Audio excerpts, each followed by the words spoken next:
ficar no mesmo lugar. Quem dá uma volta, gira mundo sem parar. Hey!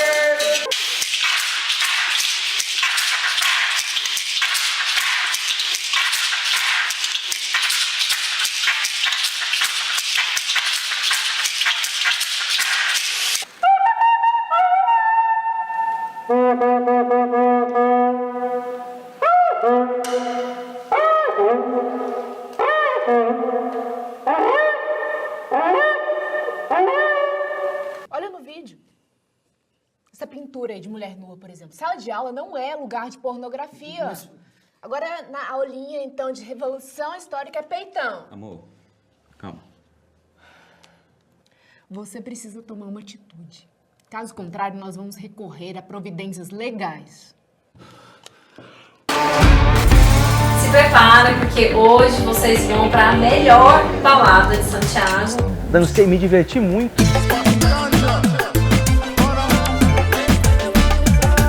Hoje eles vão para uma vinícola, porque o Roberto ama vinho. Depois a gente conversa, tá bom? Depois a gente... Deve ter coisa estranha pra esconder, né?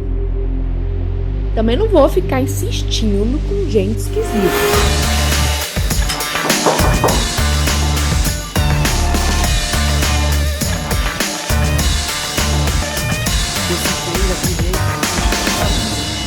Se desculpou e a gente conseguiu dar uma equilibrada, assim. Então quer dizer que eu posso ficar com você? Pode ficar aqui.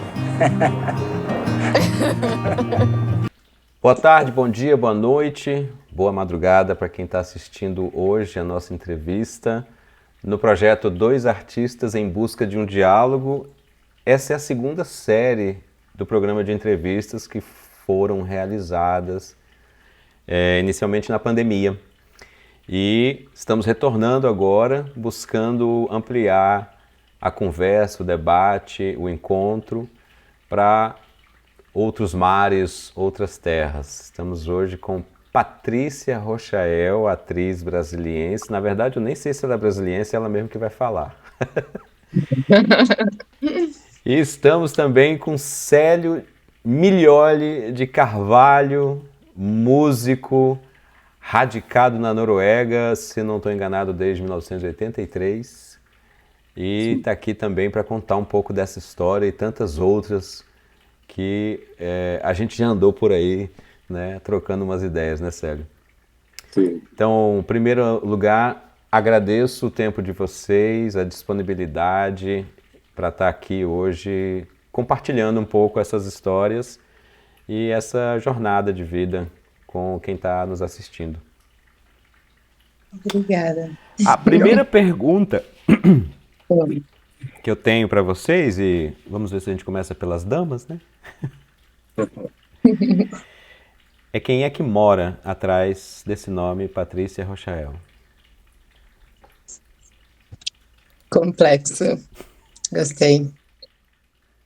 Eu acho que mais do que uma trajetória e uma narrativa concreta, eu tenho sentido assim que mora aquela corda bamba de equilíbrio entre tudo que eu sinto que eu preciso aprender nas artes, na vida, nos atravessamentos e como que eu consigo cada vez mais estar numa escuta fina, assim, do que pede passagem. Eu acho também que muitas coisas que me motivam, assim, vêm do cinema, vêm da arte, e se eu fecho o olho, eu lembro, assim, cara, aquele filme tal mexeu comigo a ponto de me fazer crescer tanto. E aí não é um tempo cronológico do crescimento. Eu acho que é o tempo intensivo, assim, da memória, ou do arrastão que foi a pancada ou a leveza daquela história, né? Daquela narrativa. Então, acho que muito do que mora por trás de mim é uma cultura que, na vida jovem e adulta, eu também tentei construir para driblar esquadrinhamentos ou mesquinharias de uma infância sem tantas referências, assim, culturais e diversas. Hoje em dia eu tento fazer uma inclinação muito assim, sabe? Para uma desconstrução de coisa que já pode ser rígida demais, e tá muito atento assim ao que vocês da arte, né, na música, são outras linguagens, desde a espacial, teatral, a um plano detalhe em determinados filmes, há um teor de discussão que parece que é um pouco minha, né, assim, questões, problematizações que estão em alguns filmes que nos formatam. E estudo mesmo, formação com pessoas, eu acho que tem isso, assim, que está por trás essa vontade de ampliação de mundos através do afeto, e a arte consegue abrir muitos poros em mim para a chegada de um novo. Maravilha. E se você fosse responder a mesma pergunta, Célia, quem é esse cara aí atrás desse nome? Pois é complicado isso. Não é complicado, é complexo. Eu me considero assim, eu sou percussionista, né, mas eu considero músico acima de tudo, né? E eu sou muito curioso, eu me dou muito à arte, entendeu? Então eu sou assim, tipo, eu perco noites de sono quando eu tenho uma ideia, ou quando eu tenho que ajeitar alguma coisa, quando eu tenho que aprender alguma coisa. Recentemente, eu fui tocar num coral, que eu toco num coral lá na Polônia. Me deram 24 músicas para aprender e tocar um tambor que era tradicional polonês, folclórico. E eu cheguei lá 2 dias antes, com esse material todo, me jogaram assim, pá. E eu passei as 2 noites antes do concerto, aprendendo a tocar. Então não dormi até o dia do concerto. Então tem essa coisa, eu sou muito... Quando morava no Brasil, antes de vir para cá, eu tinha meu quartinho de percussão, então eu ficava fazendo som assim com sininhos, com coisa, água e essas coisas. O que é isso? Aí cheguei na Noruega e fui encontrar músicos de toda parte do mundo, da Índia, da África, dos países da África, e várias coisas, dos Países Baixos, né? E isso daí me enriqueceu muito. Só que tem essa coisa, quando eu me deparo com uma coisa assim tão excitante, eu não relaxo até eu aprender ou estar dentro, entendeu? Então tem essa coisa assim, uma fascinação, eu tenho uma fascinação muito grande pela arte em geral, que seja música, teatro, pintura, todo tipo de música. Eu escuto música clássica, eu escuto todo tipo de música, né? Então essa paixão assim pela arte em geral, porque eu vejo o resultado do que eu faço como uma coisa que pode mudar as pessoas, entendeu? Eu vejo o resultado eu trabalho muito com crianças deficientes, com mulheres com problemas. Eu trabalho num centro chamado Crise Center, em Oslo, com mulheres que foram abusadas de todos os tipos, né? Então, eu vejo o resultado da música em tudo isso, o resultado da arte. Eu encontrei na Etiópia um cara que fazia desenhos coloridos, que trabalha com teoria, com, como é que é? Terapia visual. Eu achei fantástico, porque as gravuras dele eram coisas assim fascinantes de você olhar, entendeu? Então, isso para mim me enriqueceu assim musicalmente. Eu tenho em mente algumas fotos que eu tirei das gravuras dele, e eu tenho assim de fechar os olhos e eu vou musicar essa gravura aqui, entendeu? Então, atrás de mim, eu acho que tem essa coisa, uma pessoa assim envolvida 24 horas com a arte em geral. Eu faço música escutando os passarinhos, o passarinho cantou pi, pi, pi, pi, pi, pi. Aí eu vou lá e escrevo pi, pi, pi, pi, pi, pi. Aí o outro carro passou pi, pi, pi, pi, pi, pi, entendeu? Então, eu aprendi isso com o Hermeto Pascoal, foi um dos meus grandes mestres. Que maravilha.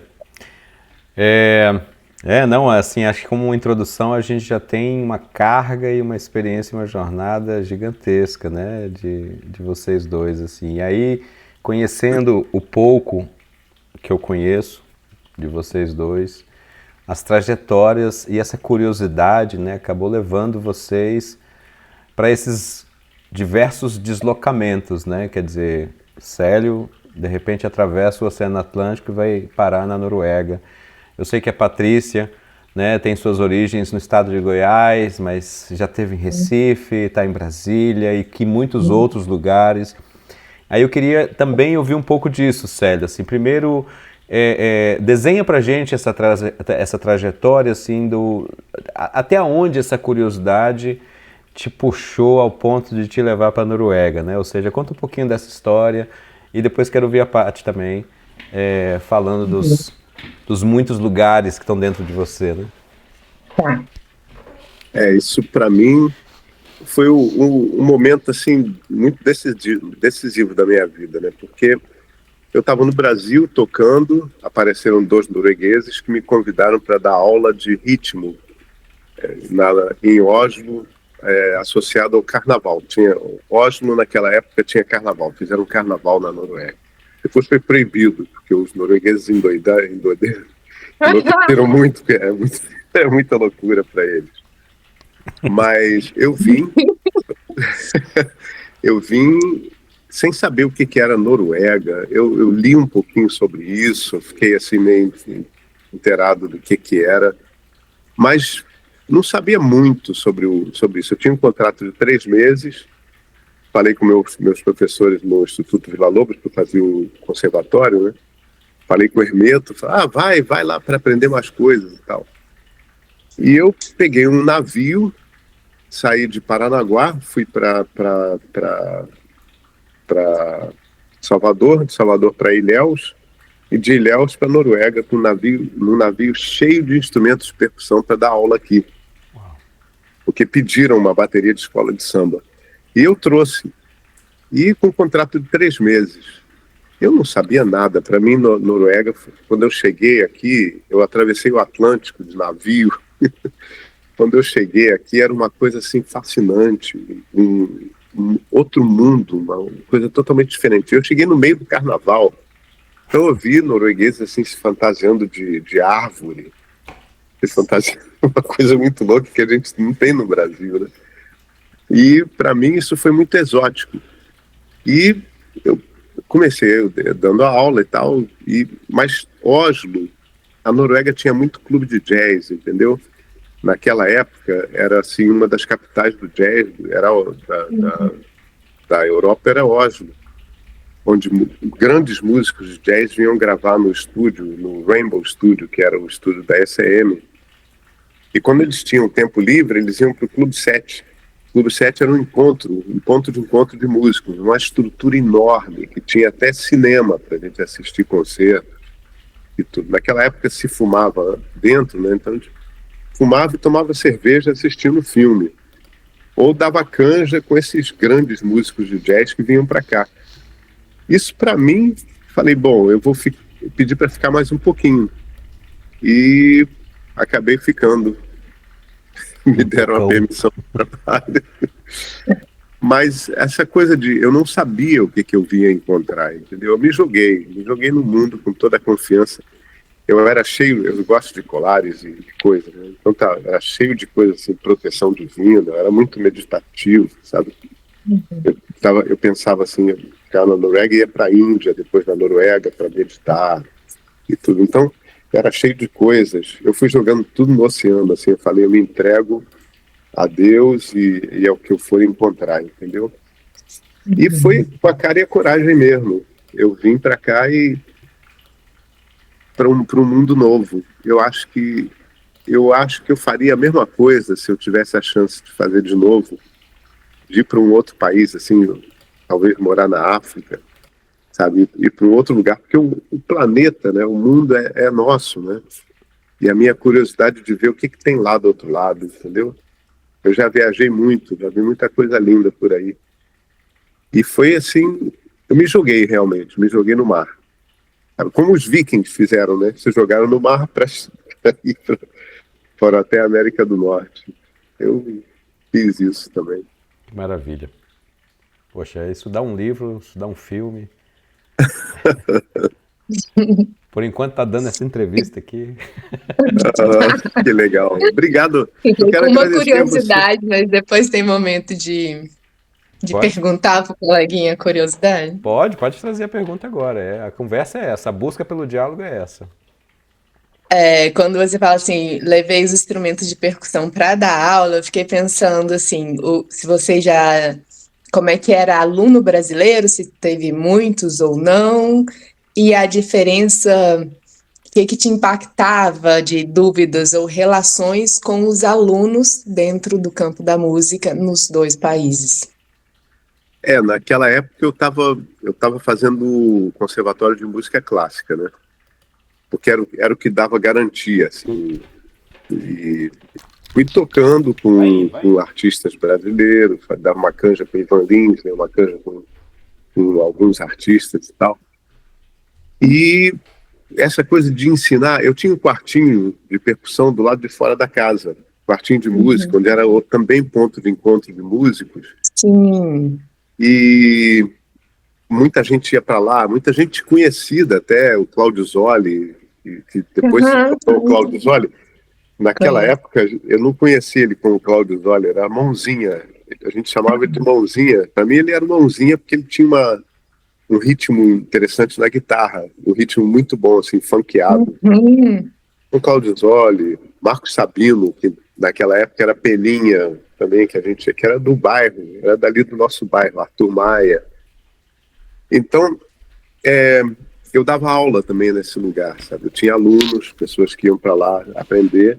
Eu transmitia aquilo que eu aprendia no conservatório, aquilo que eu tinha aprendido com outros músicos, as minhas próprias pesquisas, né? E eu adoro ensinar. Eu tenho alunos aqui, eu dou aula para a universidade. Não sou fixo, mas eu dou aula na Universidade de Música de Oslo. Eu amo transmitir aquilo que eu aprendi, entendeu? Eu acho fantástico. Inclusive, eu tenho 2 alunos agora, no momento, que são da cidade de Bergen, que é mais ou menos 6 horas de carro daqui, que vinham de Bergen para aprender comigo em Oslo. Depois ficaram tão bons que um deles eu estou marcando aula com ele. Eu vou pegar aula com esse cara. Caramba. Então, essa coisa, porque eu não quero ficar para trás, entendeu? Eu acho maravilhoso isso, sabe? E aí? Naquela época, eu frequentava a casa do Hermeto Pascoal. O Hermeto, depois de ter ido para os Estados Unidos, de ter contato com Miles Davis, era um grande músico, e na casa dele tinham músicos do mundo inteiro. Ele passava horas com a gente ali, eu era garoto novo, eu tinha 24 anos, 23. Ele passava horas ensinando coisas pra gente, batendo papo, conversando sobre música. Eu digo, a dedicação desse músico, desse monstro, de dividir com a gente aquilo que ele tinha, sabe? Isso foi uma coisa que ficou dentro de mim. E ele uma vez disse isso para mim, eu falei, mas você dedica tanto tempo a gente, nós não somos conhecidos de nada disso. Ele falou, não, eu preciso que essas coisas que eu aprendi fluam através de mim, porque a água parada fica podre. Nunca mais esqueci isso. Que maravilha. E aí, Paty, eu devolvo para você, assim, um pouco esses atravessamentos geográficos seus, que por mais, né, bem, que você tem lá no fundinho, né? Mineirês e goiano. Eu, na verdade, não lembro, nem sei se é Goiânia, se é Minas, se é Goiás. É pareado. É pareado, né, bem? Mas conta, assim, você falou um pouco da sua infância, dessa vontade e sede de cultura, né? Traz um pouco pra gente disso tudo, assim. Sim. Eu nasci, a primeira infância foi em Goiânia, né? Pai mineiro, mãe goiana, assim. e 3 filhas, e eles, né, fizeram o máximo, assim, tentam fazer até hoje. Mas eu tinha uma coisa de, gente, não deve ser só isso, eu quero fazer faculdade fora. E antes, né, assim, eu saí um pouco mais cedo, fui para São Paulo. E aí eu fiquei uns 10 anos, assim, em São Paulo, na Unesp, depois na PUC, com bolsa de pesquisa, aquela relação, né, para ou universidade pública ou estudar para ter bolsa. E aí depois, eu acho que marcou muito, assim, depois da psicologia, quando eu tentei entrar num núcleo de subjetividades contemporâneas. Meus amigos eram músicos, artistas, psicanalistas e filósofos, assim como os professores que compunham esse núcleo de subjetividades contemporâneas. E eu lembro, assim, da prova, cara, que citaram uma artista, assim, falando o quanto, como se fosse assim, gente, já tá tudo tão dito no mundo e tão bem que parece que só te resta o lugar da não fala. Ou essa coisa assim, como é que eu vou me expressar sendo que já tem alguém que fala tão bem por mim, que é tal ou tal citação, ou que já dança tão bem, ou que já toca tão bem que eu já me sinto tão, assim, né, representado, mas tem uma sensação de ser tão pequeno que você não precisa ou não dá conta de produzir mais nada que impacte ninguém, já que o mundo tem na arte, assim, né, suas potências. E aí a prova era a partir disso. O que você faz com essa sensação nas subjetividades contemporâneas?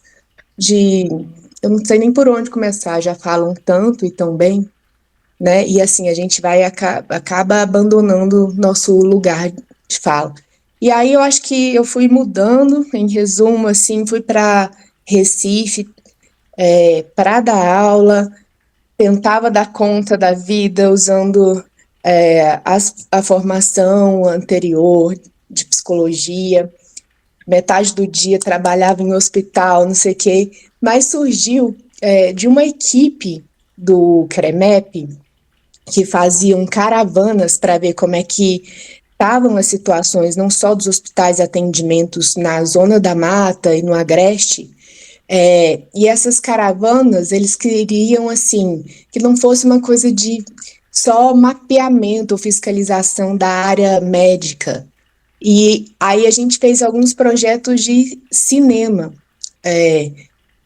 principalmente para chegar com curta ou longa-metragem e para falar no Agreste ou na Zona da Mata de situações de violência contra a mulher, psicológica, violência sexual e tal, não fosse uma coisa de interrogatório, porque as pessoas se silenciariam muito, né? Muitas vezes você mora com um pai, com um tio abusivo e as meninas dali tem isso de, cara, não dá para denunciar aqui numa praça pública, numa comunicação dentro da caravana aqui, né? E aí a gente eu comecei a estudar umas questões bem profundas, assim, para atuar, como é que as questões da prostituição se dão, se você foge de uma família abusiva, que acontece muito, e pretende ir para Recife, o desamparo que caso você não tenha uma educação ou alguém que sei lá, um pai abusivo, não vai te ajudar a ir para Recife se emancipar. Então, a gente começou a trabalhar no filme essas trajetórias, assim, depois a gente vai ter como falar disso, né? Mas me fez habitar muito, assim, em Pernambuco, entendendo mais para além da capital, para além do meu trabalho mais garantidinho, um outro tipo de trabalho, que aí começou o cinema e mais a arte, assim, de pesquisa, laboratórios na minha vida, assim, sabe? E aí ainda morei uns 4 anos lá, então acho que isso demarcou um pouco um campo grupo que é territorial, mas também é afetivo de uma outra estudante em mim, dentro, né, da linguagem que a gente está aqui para falar disso, mas o que funciona artisticamente, até para a gente conversar com áreas muito pesadas, né, ou sigilosas, assim, na vida de alguns. Ou seja, de Morei um pouquinho no instrumento. Canadá, voltei para Brasília e aqui estou, mas ainda cheia de saudade de Recife. Quer dizer que você é uma mulher cheia de sotaque, né? Então quer dizer que o cinema como instrumento para o trabalho inicialmente de psicologia e dessas subjetividades, quer dizer, virou o seu modus operandi também, né? Que aí é nesse momento então que surge a atriz Foi. e a vontade, a correria e a busca por esse A trabalho. partir desse convite, né, de ao invés de ir de forma técnica, sair da equipe de saúde mesmo e levar o produto, que seria um filme. Então a gente trabalhou muito e também fez um documentário na mesma época. Então a gente usou depois assim, o laboratório para um filme de ficção, mas tem pontos de documentário assim que são mobilizadores demais. Eu fui mais como essa entrevistadora, como partícipe ali do filme, como atriz. Maravilha, que já era a minha próxima pergunta um pouco, assim, que eu queria ouvir também do Célio. Se existe um momento, assim, um clique que deu assim, cara, eu sou músico, eu sou artista, é isso que eu quero. A partir desse momento, tô indo para esse lugar. Queria saber do Célio um pouco, assim, em que momento você acha que surgiu isso? Olha, a minha história com a música é uma coisa que eu já escutei de muitos, assim, eu quebrei muita panela da minha mãe, batucando, na rua a gente tinha um batuquinho que a gente fazia lá, e tinha uma escola de samba que fazia ensaios num clube que tinha atrás da minha casa, na rua paralela, né? Então eu cresci com essa ritmação toda, tinha um centro de umbanda ali perto.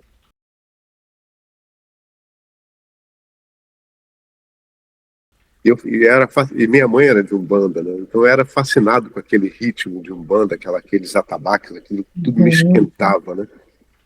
Então eu, desde pequeno, eu fiz uma bateria de caixa de papelão, e aquelas coisas. Aí, como eu cresci numa família de músicos clássicos, meu pai era organista de igreja, e por parte de mãe eram músicos, e a nossa sala não tinha televisão, era música quase toda noite. Música, poesia, cantoria, uma porção de coisas. Vinham padres, vinham amigos, e aquilo ali era uma constante, mas era música clássica. E eu, com a minha bateria, com o meu negócio de bater, não era bem visto, assim, não, isso daqui, pô, enche o saco esse negócio de tambor, né? Até que, aos 16 anos, foi quando com 12 anos eu toquei clarinete na banda da escola, e sempre tive essa ligação com a música, assim, muito inconsciente, era uma coisa óbvia para mim. Mas com 16 anos eu decidi, eu vou seguir a carreira musical. Foi uma guerra com a família, porque música, como é que você vai viver de música? Foi uma coisa assim muito louca. Mas a minha mãe me apoiou muito, meu pai foi totalmente contra. E eu entrei para essa coisa, eu saía de casa com uma bolsa, porque meu pai, quando eu falei com ele que ia seguir a carreira musical, ele cortou todo o apoio financeiro. Então eu saía com uma bolsa cheia de percussão, um atabaque segurando na mão e uma outra bolsa de sapato. Eu saía para vender sapato para mim ganhar uma grana para viver, entendeu? E eu pegava era ônibus e barca para o Rio de Janeiro, que eu morava em Niterói, né? E passava o dia lá no Rio. Ia para um lugar, ia para o outro, tocava num lugar, tocava no outro, tocava com vários grupos, voltava para casa, tinha aquele quartinho ali que eu fiz para mim lá fora, a casa era enorme, né? Então, foi nessa época que eu decidi. E foi também aquela coisa, uma sensação de que eu estava atrasado com o lance, porque muitos amigos meus começaram a tocar já nos seus instrumentos aos 10 anos de idade, então eu fui aquela coisa, não, tem que aprender, e entrei no conservatório. Foi essa virada, assim, para mim, eu descobri, eu vi e aceitei quem realmente eu era, entendeu? O que eu vim fazer no mundo, né? E essa coisa se transformou, assim, numa certa missão, que eu vejo o resultado da música, entendeu? Como eu consegui influenciar coisas. Hoje em dia eu trabalho com vibrações sonoras, eu trabalho com teoria, com terapia musical, eu trabalho com frequências sonoras como o Masaru Emoto, aquele japonês que trazia experiências com a música em relação à água. Eu faço tratamento em pessoas com relação a isso. E, para mim, eu estou dentro daquilo que eu me considero o homem mais feliz do mundo, quase que o tempo todo, porque eu estou tendo o direito de lidar com uma coisa tão divina, que é a arte, entendeu? Não é que eu ganho bem com isso, mas isso vem como uma recompensa. Agora, eu tenho uma fascinação por isso e uma gratidão tão grande por ter o direito de lidar com isso, entendeu?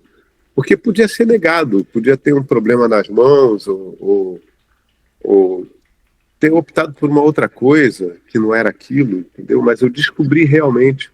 E, para mim, nasci músico, vou ser músico até morrer, e sou muito feliz com isso, com lidar com a arte, entendeu?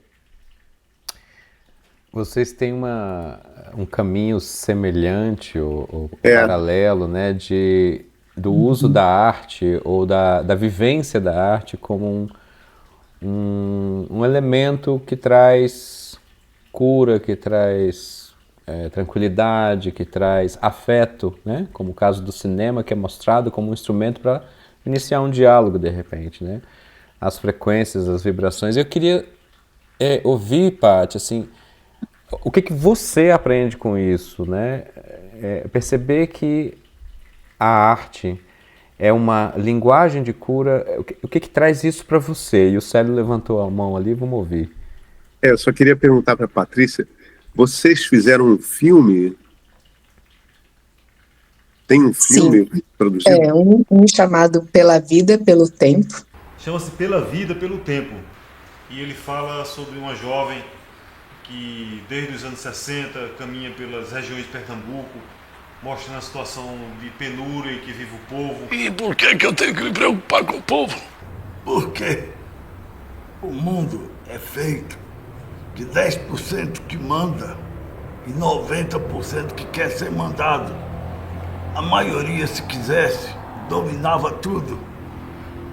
Eu vi cedo isso, me articulei com quem tem dinheiro. Hoje eu sou um senador. Povo que tá dançando funk, que tá jogando bola, vendo novela. Os trouxas, se quisessem, eles tinham tudo para mandar. Querem rezar, querem a vida para depois. Eu não. E eu não quero saber desse filmeco, não. Vai despachar esse homem aí. Me acompanhe, por favor.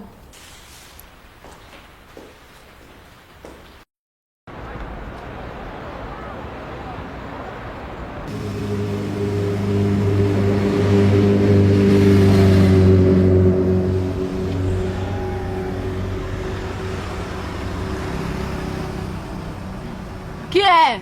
Entra, vai. Teu voo tá marcado para as 6 da manhã.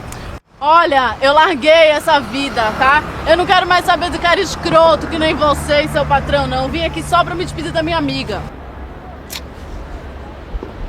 Entra logo, senão eu te mato, porra! Não vai dar nada!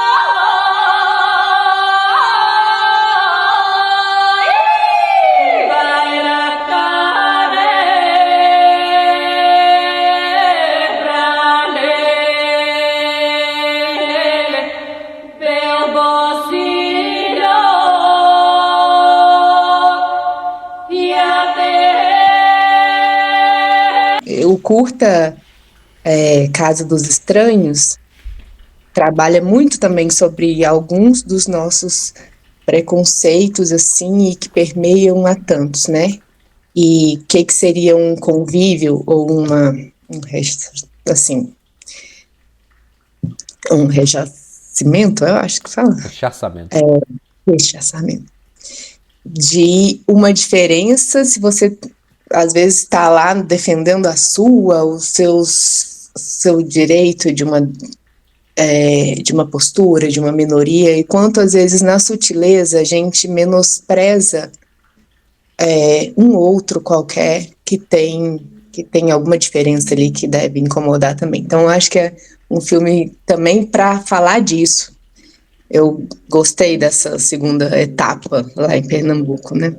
Mas vamos voltar à pergunta aí do o que eu aprendo quando a proposta seria trazer a cura, assim, né? Através esse olhar que a gente tem, né, da arte como a possibilidade de cura. Ao olhar para a arte dessa forma, o que isso te traz, né? Quais são os aprendizados que ficam para você? E para o Célio também, depois eu quero ver. Eu já tive, eu até me silenciei aqui agora, porque também já tive umas questões muito complexas, assim, né, o que dentro da arte traz tanto ego ou narcisismo que já não afeta ninguém, nem a mim, assim, você meio que detecta, assim, que aquilo não traria cura nem afetação. Então, de qual arte, né, a gente estaria falando, ou qual proposta clínica, assim. A linha que eu mais trabalhei dos filósofos e psicanalistas, assim, falam que o que é clínico está na vida. É como se a gente tivesse que tentar um vitalismo, assim, para além da sobrevivência. Então, tem que questionar mesmo, né? Assim, qual cura, o que é o banco de um mal-estar? Será que é isso que vai me deixar mais madura depois? Assim, bancar um mal-estar ou algo que não seria a cura imediata? Acho que tem um filme do Wim Wenders que tem uma trapezista, eu não sei se é no Tão Longe, Tão Perto ou Asas do Desejo, e aí o circo está se desfazendo por uma questão de pouco manejo financeiro, de não estar dando conta ali de se manter. E eu acho que o último dia da trapezista, ela tem um lugar, assim, um espelho, um lugar na cabine, aí começam os pensamentos dela e o que o anjo lá acompanha dos pensamentos, né? E aí ela pensa assim, falam que o tempo cura, mas e se o tempo for a própria doença, sabe?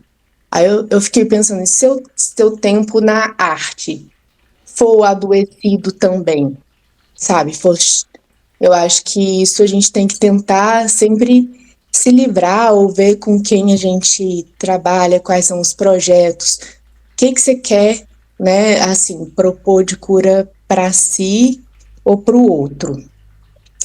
Muitas vezes, lá em Pernambuco, por exemplo, eu tinha que trabalhar com oncologia de manhã, infantil, e, assim, às vezes aprender as questões de cinema tarde e noite, e dar aula de psicologia hospitalar. Então, eu ainda sentia muita fragmentação, porque é óbvio que alguém com metástase, uma família numa perda, eu tentava fazer o máximo, assim, de levar o que é arte, mas o tempo é tão urgente, né, de afetações enquanto você ainda está lúcido e orientado, que talvez não caiba. Tem muito mal-estar físico, gastrointestinal e tal.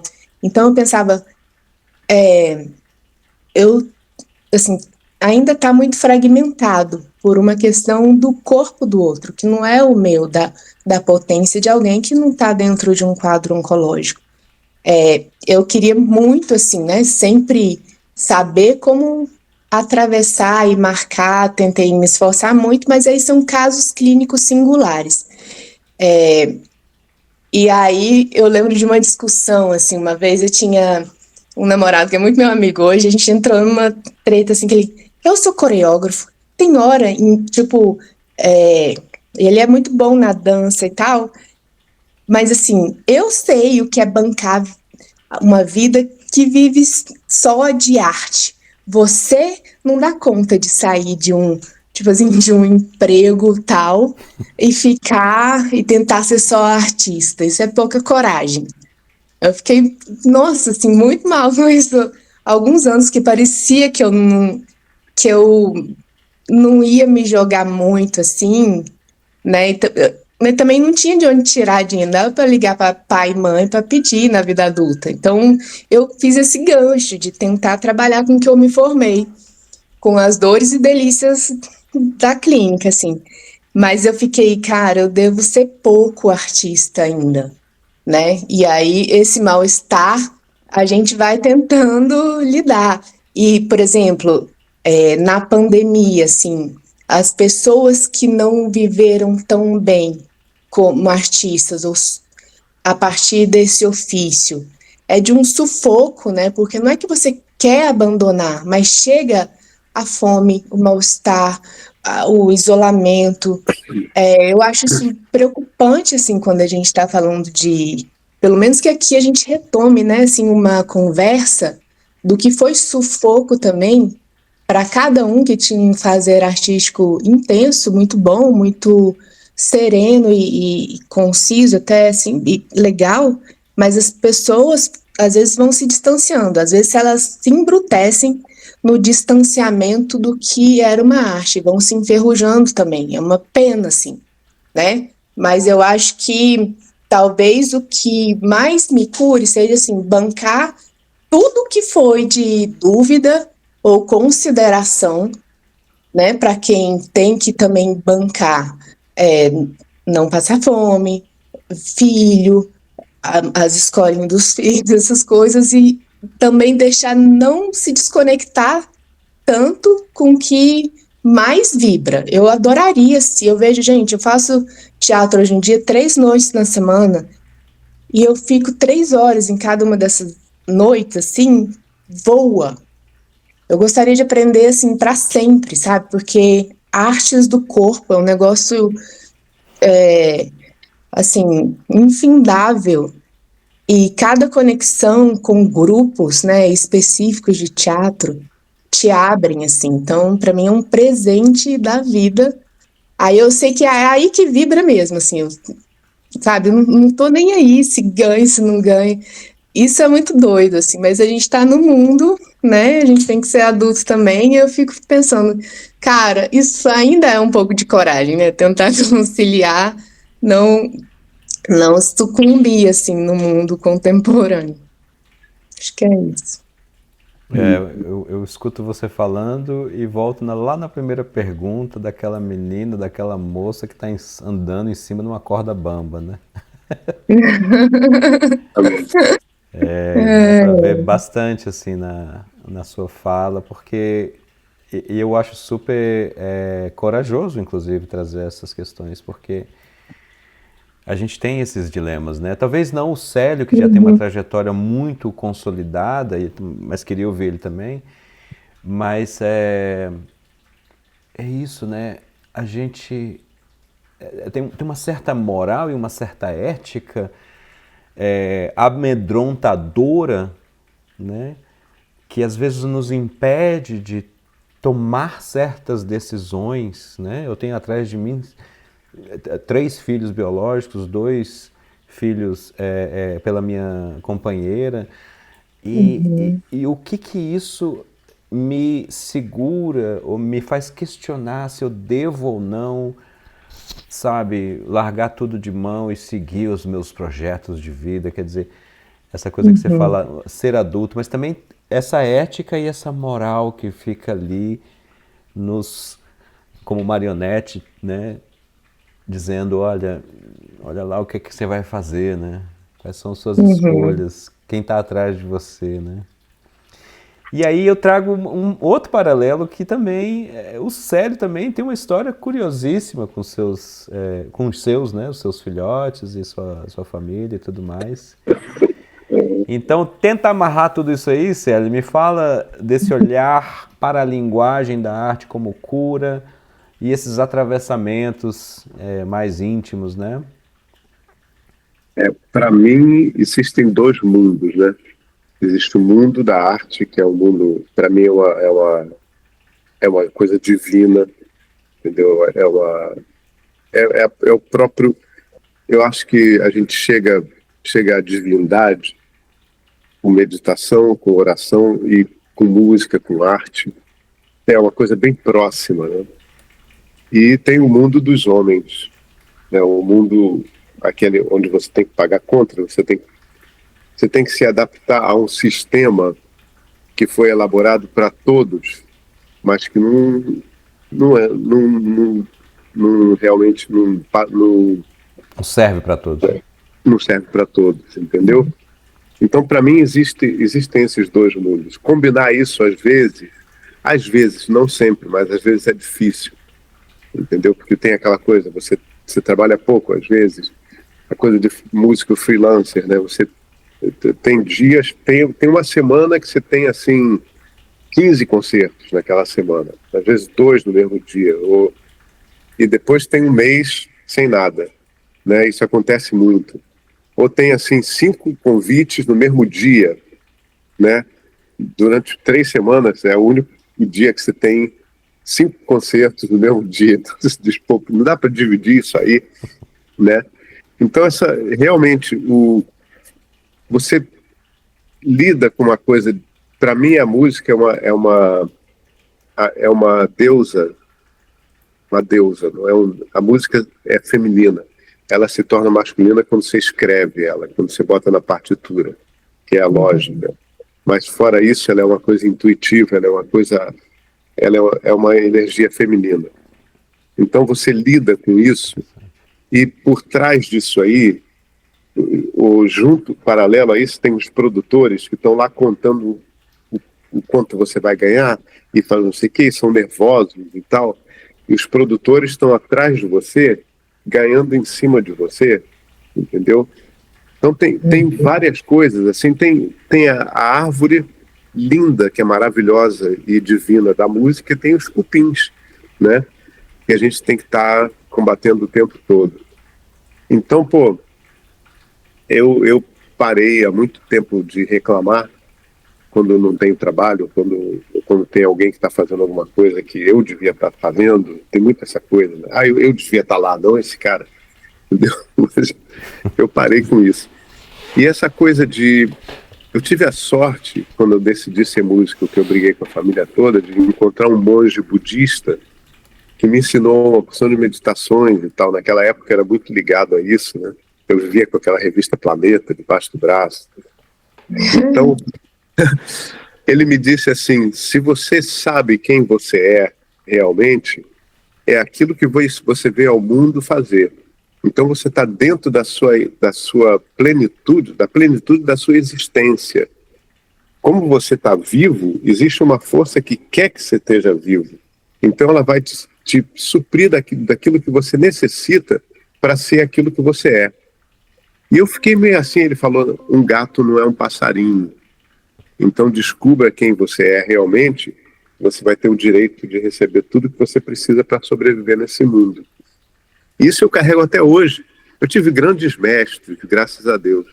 Então foi uma coisa assim que eu carrego até hoje. Hoje em dia, aqui na Noruega, nós estamos num período assim que acabou aquela coisa do produtor te ligar e propor assim, você quer fazer uma turnê?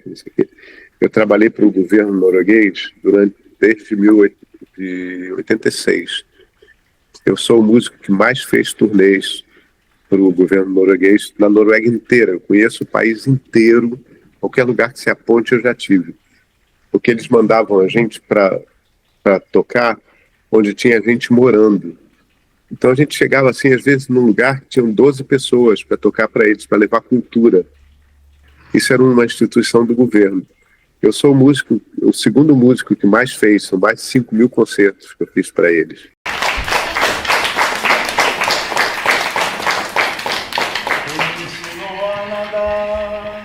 Quem me ensinou a nadar foi marinheiro, foi os peixinhos do mar. Foi marinheiro, foi os peixinhos do mar. Quem me ensinou a nadar, quem me ensinou a nadar. Foi marinheiro, foi os peixinhos do mar. Foi marinheiro, foi os peixinhos do mar. Ei, nós que viemos de outras terras do outro mar. Ei, nós que viemos de outras terras do outro mar. Temos pólvora, chumbo e bala, nós queremos é guerrear. Temos pólvora, chumbo e bala, nós queremos é guerrear.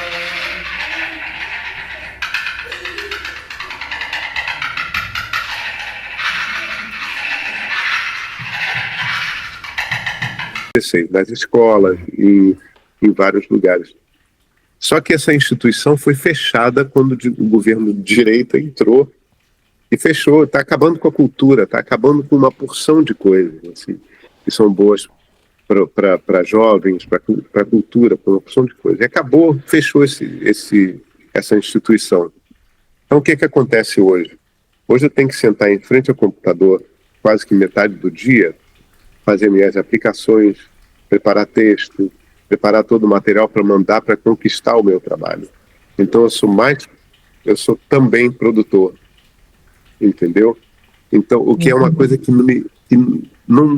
eu não gosto, eu tenho que fazer, eu estou tendo que aprender a gostar para mim fazer isso bem feito, mas realmente está muito difícil eu sentar metade do dia em frente ao meu computador, trabalhar com uma coisa que não é minha, que é uma coisa que seria de produtores.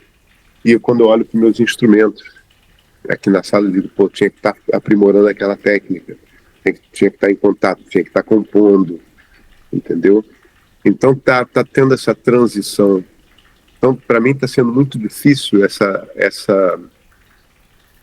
exatamente nesse momento, essa coisa de a divindade da música, a beleza e aquela coisa pura e divina e efetiva no ponto de vista de cura, de trazer o refresco para as pessoas, de ver o resultado tão positivo, e essa coisa de você ter que escrever uma coisa tão, sabe, são palavras técnicas, são uma coisa tão fria, entendeu? Uhum. Nesse momento eu tô tendo essa dificuldade, sabe?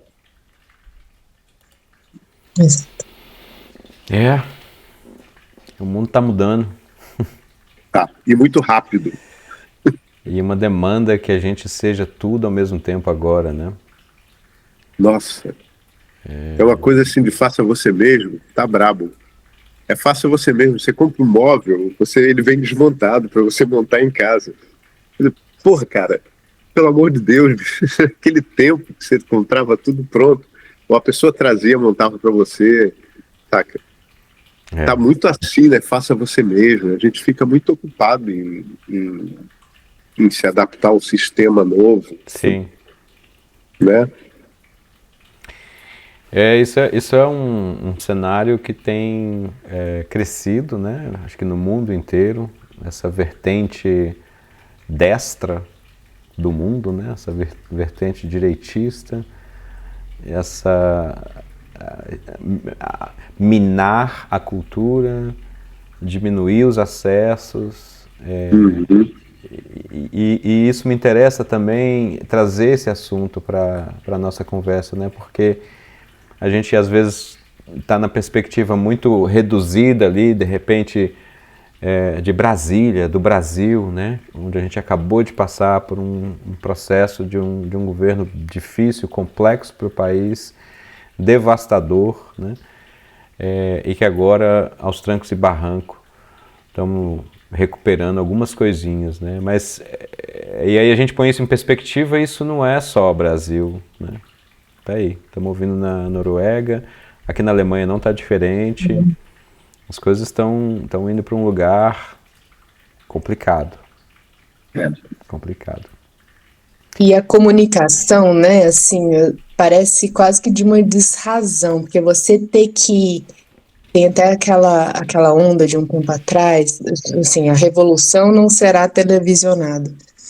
Fazendo um paralelo com isso, assim, parece que tudo tem que estar em vídeo. A montagem da luz de não sei o que, você arrastando o material para montar o palco, ou você tem que estar meio que, entre aspas, né, assim, televisionando, registrando, compartilhando, senão entra num campo da invisibilidade. E eu acredito que aonde a gente mais aprende, assim, quando você fala, cara, a técnica que eu queria é a partir de um sofrimento, assim, né? Eu tô aqui tentando um edital, mas tô olhando o instrumento, que saudade de estar ali, aprimorando aquela técnica.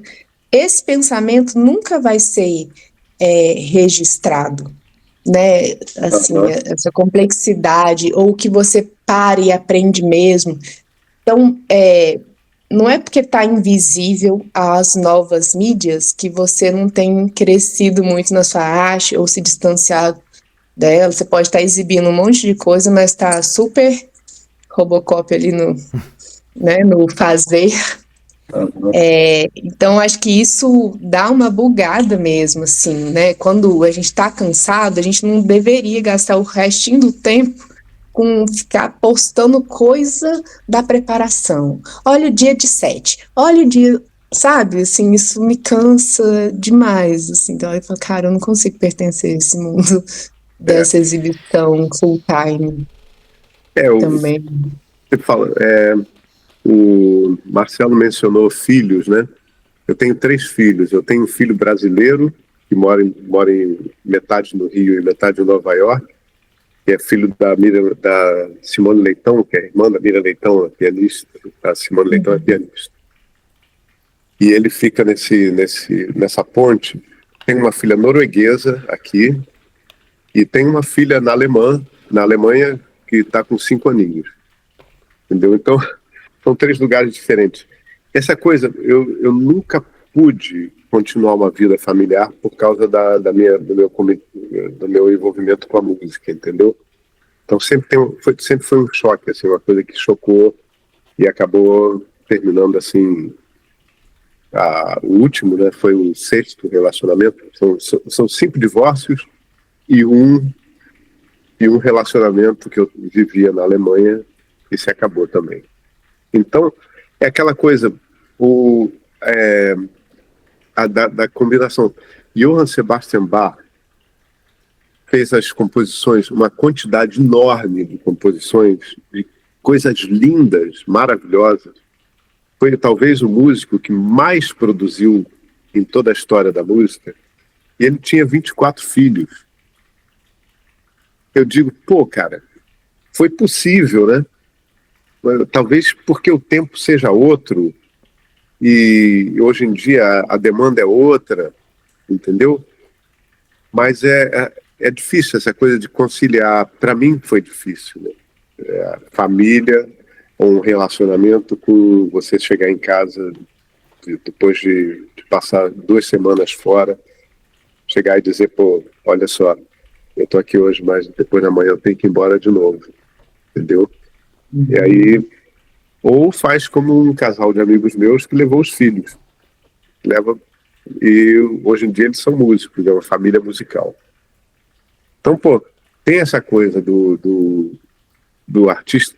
Quer dizer, Johann Sebastian Bach é uma exceção, uma raríssima exceção. E a maioria tem essa coisa. Você se envolve muito com uma coisa e o mundo que te exige condição financeira, toda essa condição para sobreviver, né, que te puxa para um outro lado. Eu passei um tempo em Abadiânia, no estado de Goiás. Passei 5 anos em Abadiânia. Foi quando eu mudei para lá, porque eu estava muito rico aqui na Noruega, estava riquíssimo, estava ganhando rios de dinheiro. E era casado com uma brasileira, uma dançarina, nós fomos a Abadiânia para ver o João de Deus.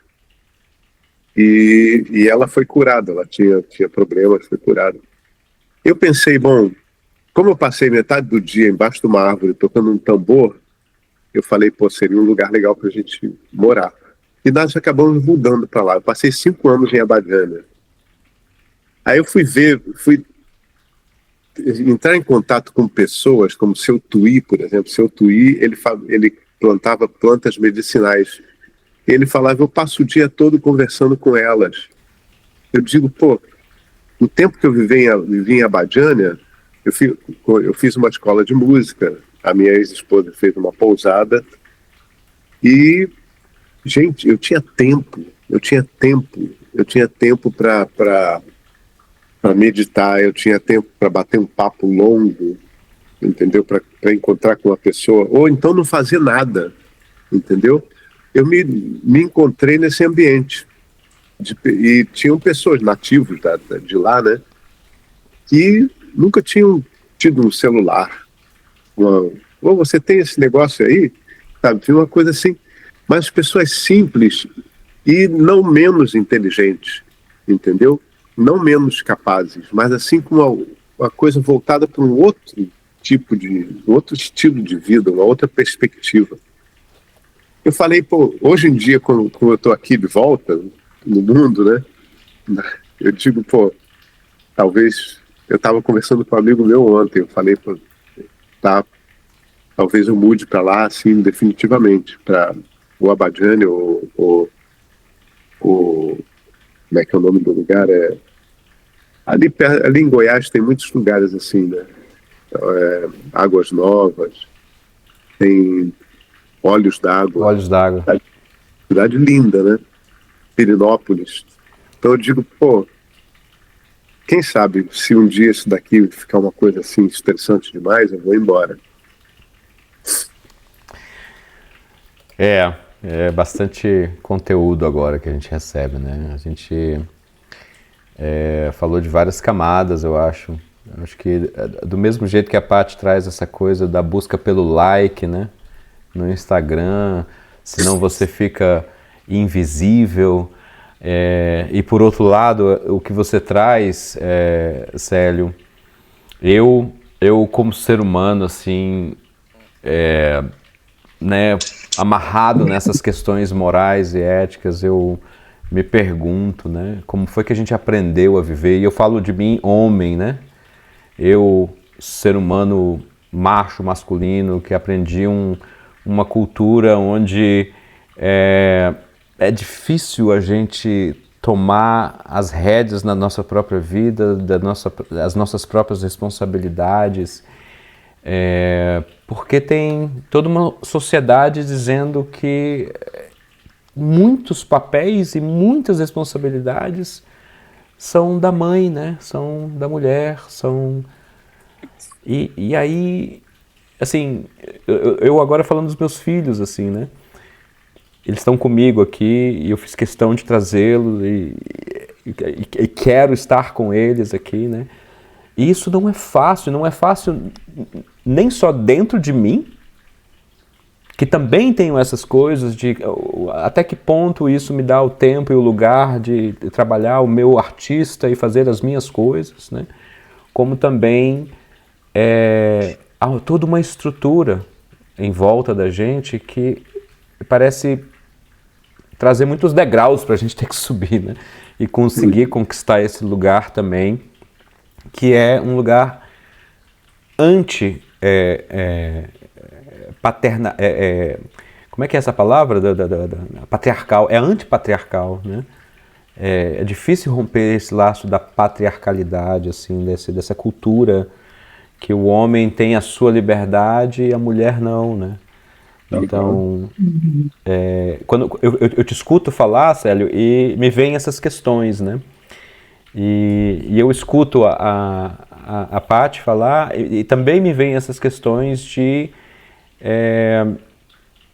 o lugar da cura lá atrás, quando a gente estava conversando, está também, acho que, nesse ser humano por trás do artista, né?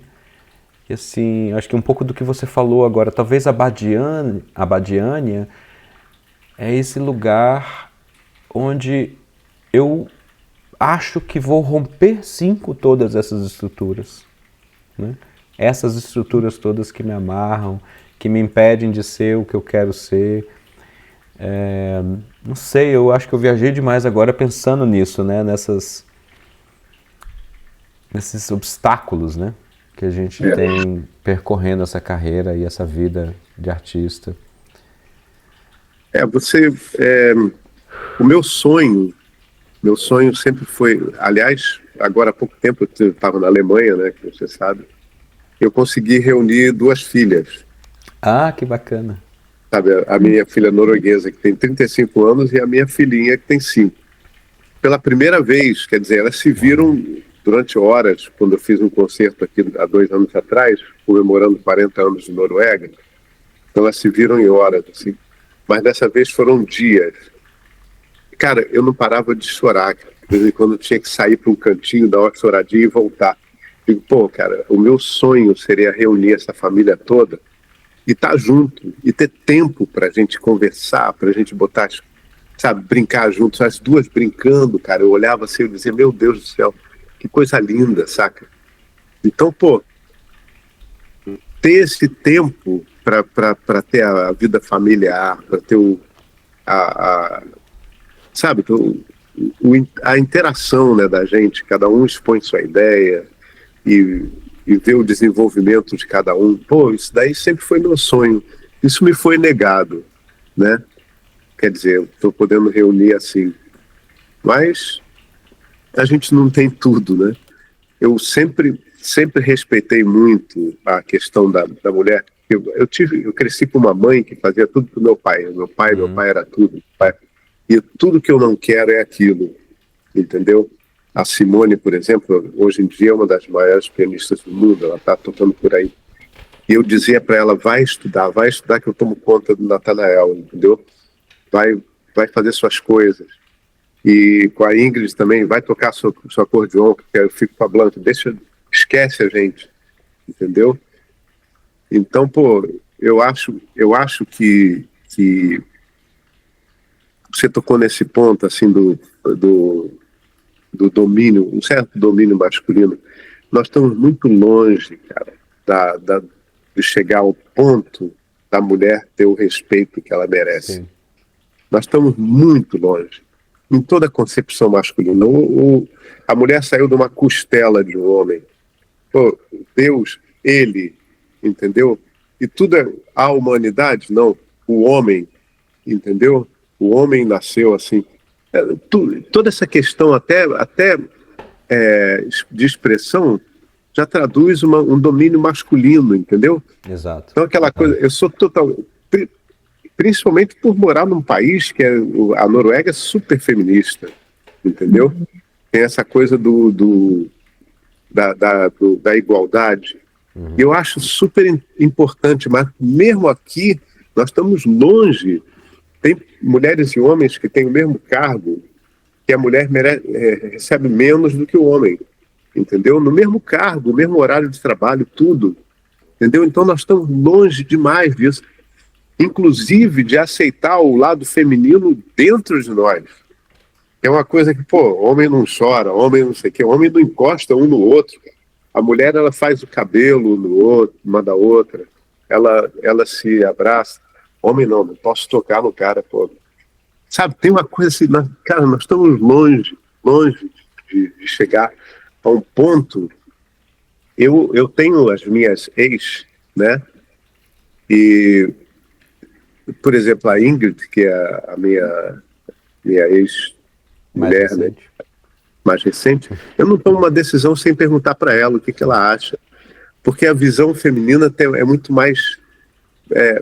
da intuição é muito mais precisa do que a minha, entendeu? Mesmo assim, eu também não quero pensar com o cérebro só, eu quero, entendeu? Então eu pergunto a ela, eu tenho aqui não é uma namorada, mas uma amiguinha que a gente tem aqui, uma amizade colorida. E eu não tomo uma decisão sem perguntar, pô, o que você acha que eu devo fazer? O que você acha? Porque isso é respeito, cara. Eu não vou ser bobo de tomar a decisão de o intercídio aqui sou eu. Saca? Né? Eu acho que é isso. Esse projeto busca justamente... falei outro dia, numa outra entrevista aqui, uma abordagem da psicologia que trata da personalidade como essas camadas, né? Essas camadas de cebola, né? Então, atrás dessas nossas todas camadas, né? Músico, trabalhador, pai, mãe, psicóloga, menina, goiana, quer dizer, o que fica, né? O que fica? E aí eu acho que eu estou em busca disso, de ouvir essas coisas, né? E é legal a gente abrir um pouco o coração aqui, trazer essas questões nossas, né? Desse ser multicamadas. Fala, Paty. E aí a gente já vai conduzindo para o fim, porque nem me dei conta aqui do horário, a gente está já há 90 minutos quase. Ouvindo vocês falarem, eu lembrei de um livro que chama A Guerra Não Tem Nome de Mulher, que foi transformado em peça também. E aí como que as narrativas, né, do que é sair para guerrear e tal, e às vezes tem um tipo de assinatura. E hoje em dia essa pesquisadora voltou e foi perguntar para vários combatentes, assim. Então tem relatos muito incríveis, assim, né, do que é, por exemplo, entre o que é uma zona neutra, onde você pode fazer um parto de uma opositora com sua galera, com atiradores, com todo mundo daquela época, né, suponhamos, Segunda Guerra e tal. Mas tem essa narrativa que não tinha tanto, e que é precisar silenciar uma criança que nasce para que todos não morram. Então, assim, essa dor de esse aqui vai ter que ser afogado para que a gente consiga ficar camuflado aqui e que o exército do outro não nos trucide. Então, tem coisas muito tensas, assim, dentro do que é lugar, né, de fala e luta por existência, assim. E eu tava, quando você fala, vocês dois, né, cada um com seus exemplos com criança em casa, o tanto que é difícil, assim, às vezes você entrar num modo de concentração e composição do que precisa, de gesto, de decorar, de fazer o que precisa para cinema ou para teatro, né? Então dá vontade de escapar desse lugar, e quando não dá, é muito louco, assim.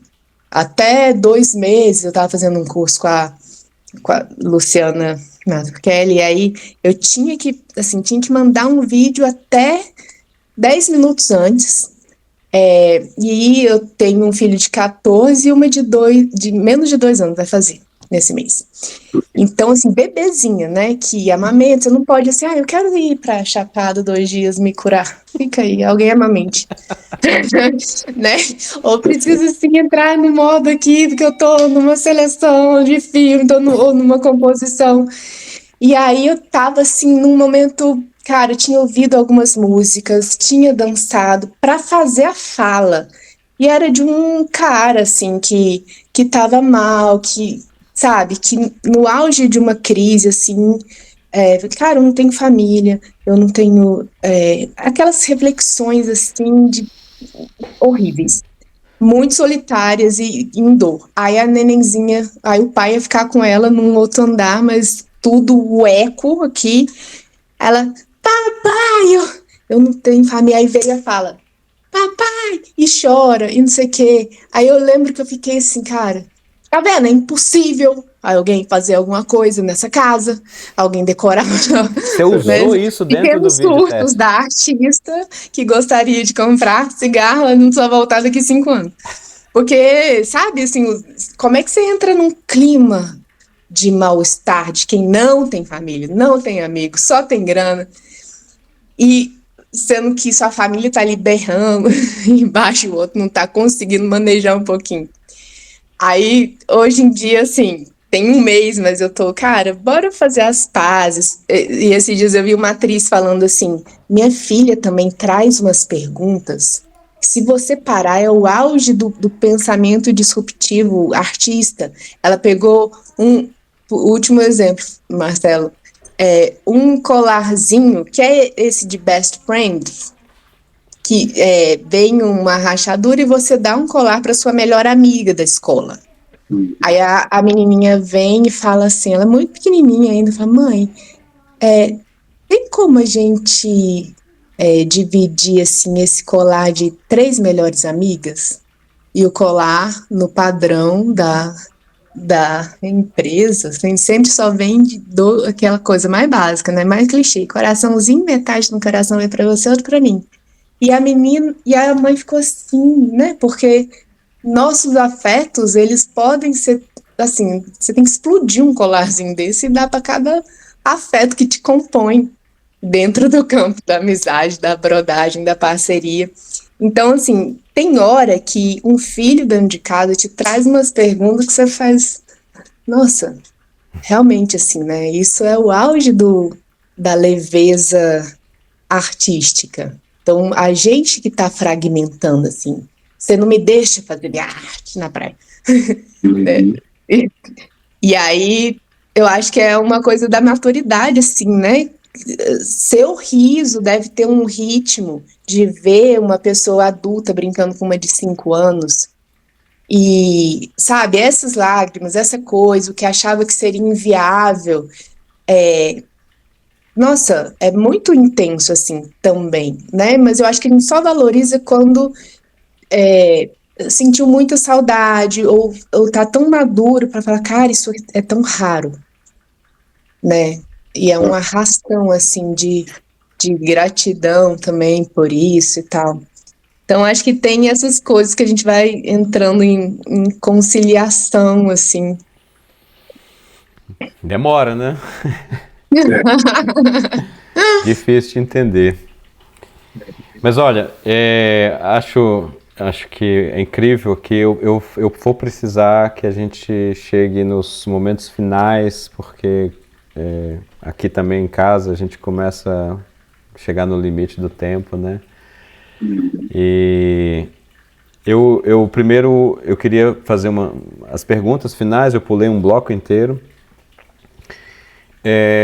Mas se a gente pudesse fazer um resumo, né, sobre isso tudo que a gente conversa aqui agora, eu repito, eu reitero, assim, é muito interessante a gente conseguir chegar um pouco nessas camadas que estão por trás desse nome, né, dessa função, dessa ação e missão no mundo de ser músico, de ser atriz, de ser psicóloga.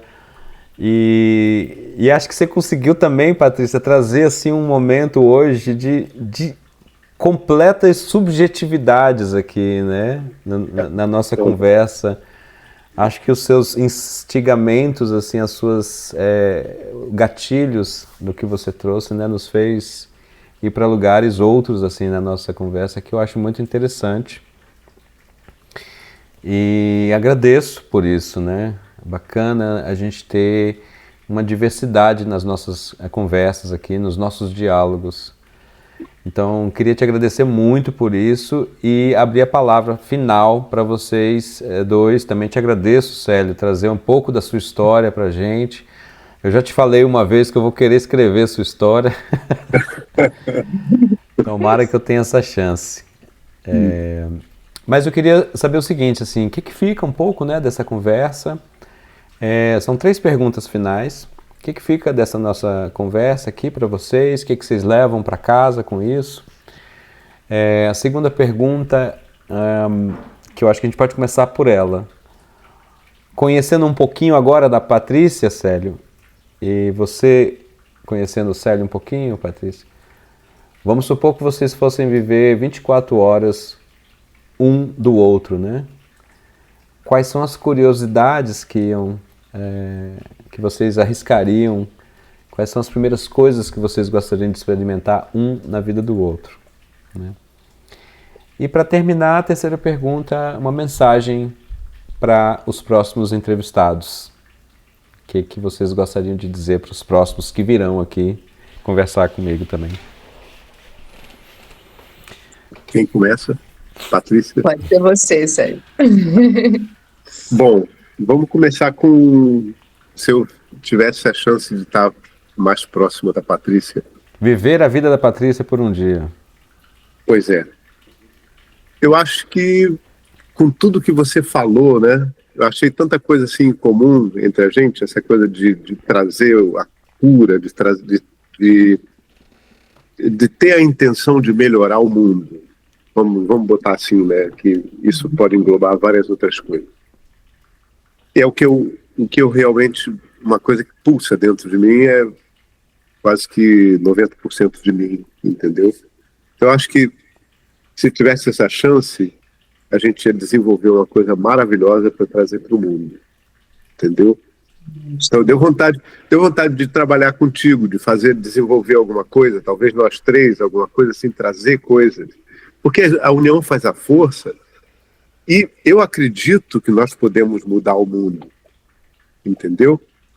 Porque não é aquela coisa, só eu não vou conseguir fazer nada. Não, aquele colibri que trazia uma gotinha de água para apagar o incêndio na floresta, que passou pelo leão e o leão perguntou, você acha que você vai conseguir extinguir o fogo? Ele disse, não, talvez não, mas eu estou fazendo a minha parte.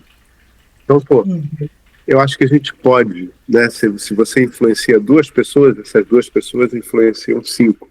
Então, deu vontade.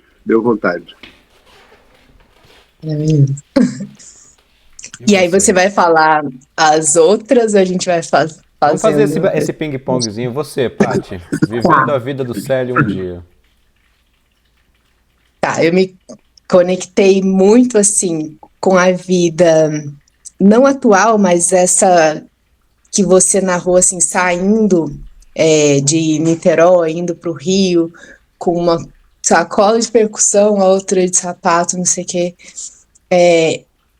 Eu acho que isso, assim, né, o meu primeiro filme tinha uma fala, assim, que era uma narrativa, era só uma voz em off de uma escritora lá de Pernambuco, velhinha, assim, ela fala, como chegaste até aqui, criatura despedaçada? E é uma questão, assim, fica ressoando, aí ela pensa, mas chegaste no teu doce e generoso chegar. E aí eu acho que, né, desde lá, dessas coisas que meu pai não apoiava, até tudo que você faz agora e pensa em romper, aonde respirar e ter tempo de conversar com as pessoas, eu acho que isso eu gostaria de viver, assim, esses momentos da sua decisão agora e de também, assim, tudo das conquistas, né, até agora, assim, que a gente sabe que o caminho foi longo demais até aqui. Rapaz, essa Só para acrescentar uma coisa, interessante isso, essa coisa de que muita gente me dizia, você teve uma adolescência muito difícil, seu caminho foi muito difícil. Não foi nada difícil. Aquilo ali eu fazia com prazer danado, entendeu? Eu construí uma marimba de 2 metros de papelão para estudar marimba, e o professor da escola disse, eu não acredito que você tem isso. Eu fui de Niterói para o Rio com aquela coisa em pé, andando no meio da multidão, no ônibus e tudo, para mostrar para ele aquela marimba, aquela coisa de 2 metros. Nada disso foi difícil. E eu digo assim, hoje em dia, por exemplo, a gente fala da dificuldade e tudo, mas eu digo, não é difícil, entendeu? Você tem que se adaptar, é difícil se adaptar, é um trabalho, mas o trabalho também é gostoso, até de uma certa forma. Então não tem essa dificuldade, foi sacrificado. Não, foi legal pra caramba, e tá sendo. E eu acho assim, quando você tem um feeling, assim, você sabe o que quer e o que não quer abandonar, porque até atingir isso, assim, cara, daqui dessa força eu não saio nunca, né? Exato. Que não vou abandonar por qualquer discurso. aí fica mais fácil, assim, você sabe o que defender para respirar como artista. Isso eu acho que tranquiliza, assim, sabe? Mas a força que a gente tem, né, que achar em nós, aquele filme Homem com H, agora, né, que relata toda a trajetória do Ney, eu acho que fala muito disso, assim, sabe? São imagens, assim, de infância que você vai tentando resgatar e assim, entrar numa comunicação melhor, mas sempre, cara, defender aonde vem o seu vitalismo, para além de uma sobrevidazinha qualquer, seja onde for, né? Exato. É isso. Quero ouvir as palavras finais para agora de vocês. O que fica nessa conversa? O que fica para vocês? O que vocês vão levar do nosso papo? E deixar uma mensagem para os demais artistas que virão aqui. Pode continuar, Paty.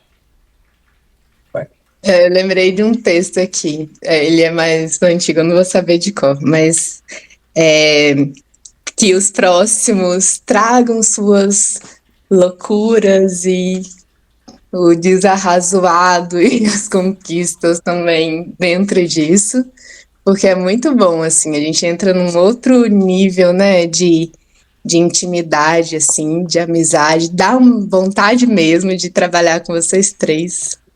É uma alegria, assim, a gente não teve tempo nenhum, né, de falar algumas coisas que a gente já trabalhou junto e foi sempre um tapa com luva, assim, bom de como é que é gostar cada vez mais dos projetos que a gente se envolve. Aí eu vou ler, então. Para terminar, diga apenas que viver é a maior das artes. A vida é uma louca, daquelas que se teme, que corre berrando pelos corredores do hospício e enfia as unhas cheirando sangue. Para lidar com tal amada é preciso muita calma e, por que não dizê-lo, certa força. Primeiro, é preciso subjugar sem medo. Depois, para que ela se aquiete, propor-lhe aventuras. Aventuras que estejam à altura do seu total desvario. É preciso prometer-lhe o rapto do hospício. Entre beijos estonteantes, garantir que ela é sã. Depois, respirando fundo, fazer planos para o amanhã. Não faz mal que não sejam planos pequenos. Sequer importa que sejam verdadeiros. A vida é uma louca, ela acreditará. E assim, de plano em plano, nos envolveremos até a madrugada. Aquela hora terrível onde o rouxinol se confunde com a cotovia. Então, exaustos, dormiremos abraçados, ou melhor, morreremos sem querer, renascendo de propósito em qualquer outro amanhã. Uau! De quem é isso mesmo? Domingos Oliveira. Domingos Oliveira. Ok. Incrível. Célio, qual a sua mensagem? Pois é, o que ficou desse nosso encontro aqui? Ficou vontade de ter mais, vontade de continuar. Se a gente pudesse ter mais tempo para expor todas essas coisas. Nós tocamos em vários pontos que são assim pontinhos que têm um universo em si, né? Então, deu vontade de debater mais. Isso, para mim, está sendo uma terapia enorme. Eu estou me sentindo tão bem agora, sabe? É uma coisa assim que enriquece a gente. Realmente, esse momento aqui me fez mais rico. E agora eu estou com vontade de ver alguns livros que eu tenho ali, de meditar um pouquinho mais sobre isso e aquilo que a Patrícia falou, que você falou, sabe? Onde nós tocamos esses pontos. Ficou isso. Entendeu? E o que eu digo para os próximos, né? Abram seus corações, exponham quem vocês são, sejam sinceros, aproveitem esse momento, porque esse momento é raro, Marcelo. Eu te agradeço muito, viu? Eu também. Por você organizar isso. É um momento raro. Então aproveita esse tempinho que a gente tem para se enriquecer, para debater coisas, para como é que é? Nossa, tá me sumindo É uma troca, compartilhar, né? Compartilhar as coisas, entendeu? Então aproveitem bem esses momentos, esse momento que o Marcelo está nos proporcionando.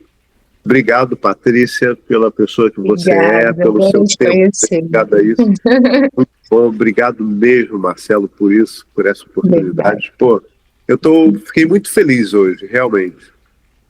Eu também. Poxa, eu que agradeço demais, mais uma vez, essa riqueza, né, que é a vida de vocês, as histórias, as experiências, e estarem assim tão abertos, tão sinceros, tão, né, de coração para trocar com a gente. Eu sinto a maior falta de sentar num bar, tomar uma cerveja, abraçar, olhar no olho, perto. A gente que já tem, né, uma relação anterior.